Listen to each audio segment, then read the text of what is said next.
Bonjour, je suis Emma Girard, psychologue à Empreinte et coordinatrice de l'accompagnement adulte et de l'équipe bénévole. Notre association a 3 grandes missions: l'accompagnement, donc aider les personnes en deuil, la formation, outiller les professionnels et le plaidoyer, faire avancer les choses concernant le droit des personnes endeuillées. Depuis 2024, la Fondation Rock Éclair soutient notre association et contribue au développement de nos actions d'accompagnement.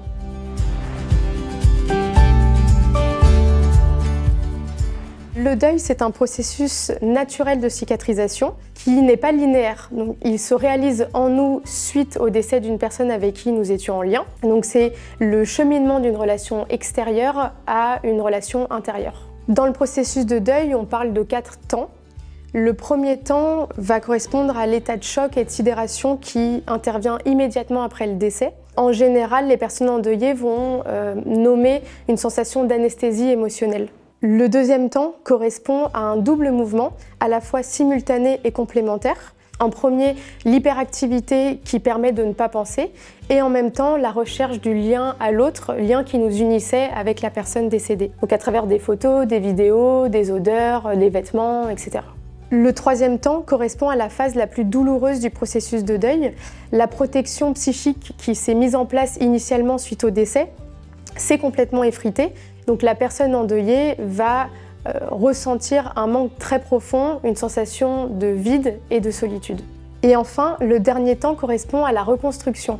Donc le lien est intériorisé, la cicatrisation se fait et la personne endeuillée est en capacité de penser au défunt de manière plus apaisée.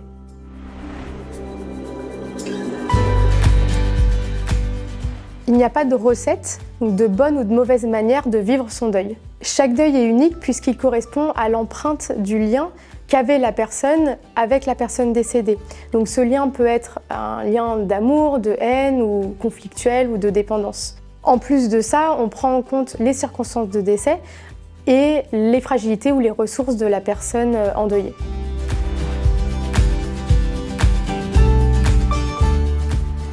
La personne en deuil est avant tout en souffrance, donc elle a besoin de parler, de raconter et re-raconter son récit, son histoire.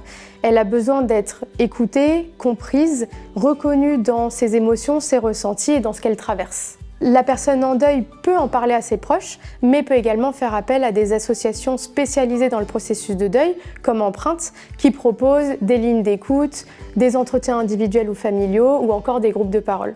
Et évidemment, il est possible de faire appel à des professionnels de santé, psychologues ou psychiatres, pour être accompagné dans son processus de deuil dans un cadre thérapeutique.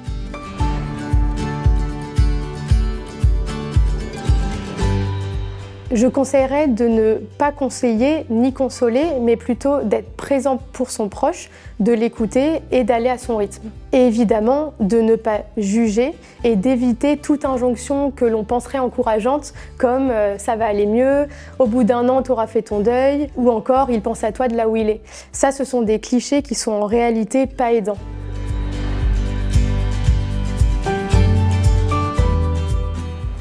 Les conseillers funéraires qui accompagnent les familles dans l'organisation des obsèques sont en général les premiers interlocuteurs pour les familles. Leur écoute et leur bienveillance sont essentielles pour le processus de deuil et peuvent même être marquants pour certains.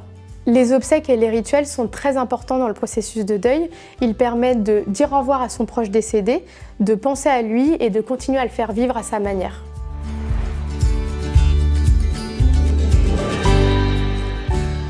La mort et le deuil restent tabous, mais ça ne doit pas être un moment d'isolement. Donc aujourd'hui, il existe de plus en plus de structures qui aident et soutiennent les personnes endeuillées. Ce qui est important de comprendre, c'est que le deuil n'est pas une maladie. C'est une épreuve profondément humaine, à la fois singulière et universelle.